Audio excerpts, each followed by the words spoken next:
Allah Subhanahu wa taala perintahkan kepada Rasulullah sallallahu alaihi wasallam untuk menegaskan kepada umat manusia, "Kul," katakan kepada mereka, wahai Muhammad, "Huwallahu ahad." Dialah Allah yang Maha Esa.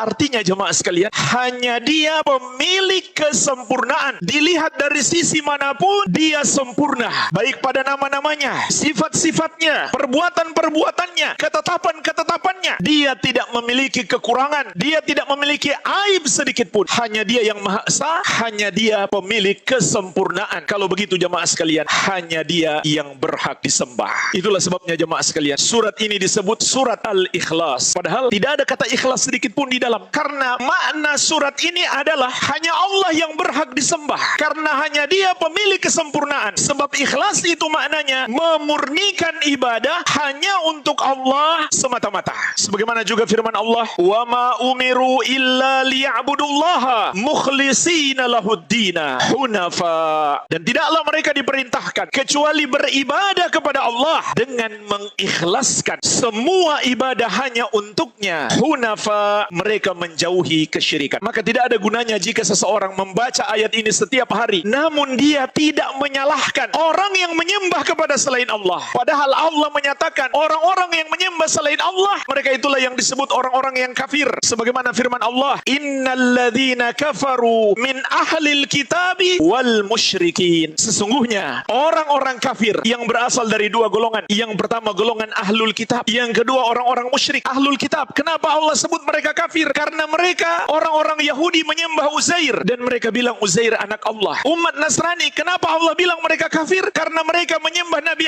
Isa alaihi salam dan mereka juga mengatakan Isa adalah anak Allah. Dan semua musyrikin, semua yang menuhankan selain Allah atau menduakan Allah atau menyembah kepada selain Allah, maka Allah nyatakan semua yang menyembah selain Dia adalah para pelaku dosa terbesar yang disebut dosa syirik dan dosa kekafiran, yang apabila pelakunya mati sebelum bertaubat, Allah tidak akan ampuni. Sebagaimana firman-Nya, "Innallaha la yaghfiru ayyushraka bihi wa yaghfiru ma duna dzalika liman yasha." Sesungguhnya Allah tidak akan mengampuni dosa syirik dan akan mengampuni dosa selain itu bagi siapa yang Dia kehendaki. Dan bahaya yang paling besar, orang-orang yang menyembah kepada selain Allah itu atau sekedar membenarkan peribadahan kepada selain Allah, mereka pasti masuk neraka dan kekal di dalamnya untuk selama-lamanya. Sebagaimana firman Allah, "Innahu may yusyrik billahi faqad harramallahu alaihil jannata wa ma'wahu nar wa ma lidzalimina min ansar." Sesungguhnya barang siapa yang mempersekutukan Allah, maka Allah haramkan surga atasnya, neraka adalah tempatnya, dan tidak ada yang bisa menolong orang-orang yang zalim tersebut. Tidak ada yang bisa memberi syafaat kepada mereka. Mereka kekal di dalam neraka untuk selama-lamanya karena dosa mereka menduakan Allah. Allah mengatakan, "Qul huwallahu ahad." Katakanlah hanya Allah yang esa.